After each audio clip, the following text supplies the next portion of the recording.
السلام عليكم، كيفكم؟ إن شاء الله كلكم تكونوا كويسين. أنا أمل. اليوم حأعمل معاكم كيكة العيد، فنقول بسم الله.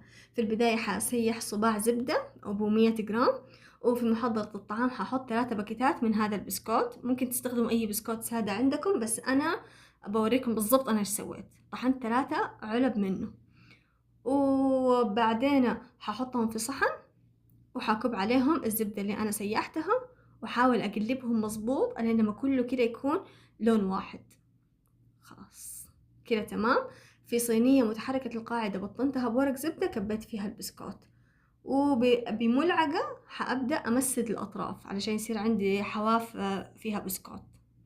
على قد ما مهلكم في هذه المرحلة خدوا راحتكم وخدوا وقتكم ألين لما يصير كده كله البسكوت ماسك الأطراف وبس. والزوايد والباقي حأحط فيها القاعدة. عرفتوا؟ نزلوا كده البواقي والزايد ومسدوا فيها القاعدة. وفي أي حاجة أو أي كوب مسطح أبدأ أضغط زي كده علشان يصير كله ناعم. شايفين كيف؟ خلاص كده تمام. حدخلها على التلاجة. ولطبقة الشوكولاتة ححتاج 180 جرام جبنة، أي جبنة عندكم، بس أهم شي يكون 180 جرام أو حولها. وححط عليها 3/4 كوب نوتيلا أو أي شوكولات سبريد انتو معتمدينه، وحأخلطهم على سرعة عالية علشان يخف معايا القوام، لأنه الجبنة والنوتيلا تقيلين، فإذا خفقناهم بسرعة عالية حيخف معايا. خلاص كده تمام. حاكبهم فوق البسكوت، وبعدين ححاول إني أساويها كل شي بالهداوة يمشي. سويتها ودخلتها على التلاجة. للطبقة الأخيرة حأحتاج 200 ملي كريمة خفق، أي كريمة خفق، بس أهم شي تكون 200 ملي، و180 جرام جبنة. الكريمة لازم تكون باردة. طيب، وححط ملعقة فانيلا، وآخر حاجة ظرف دريم ويب. المكونات كتبتها تحت في صندوق الوصف إذا تبوا ترجعوا لها. حخفقهم على سرعة عالية بعكس الطبقة التانية. الطبقة دي التالتة أبغاها تتنفش وتصير تقيلة.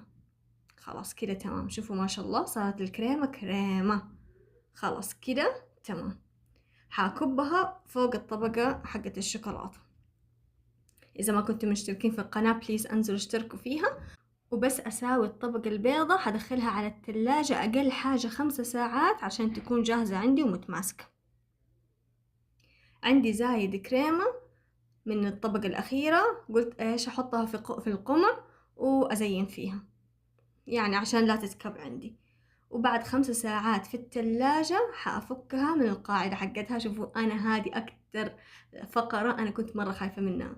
لو تدروا قديش سرعت فيها علشان أوريكم كيف فكيتها. مرة بشويش فكيتها، بس ما شاء الله فنانة. حقيقي أنا مرة مبسوطة.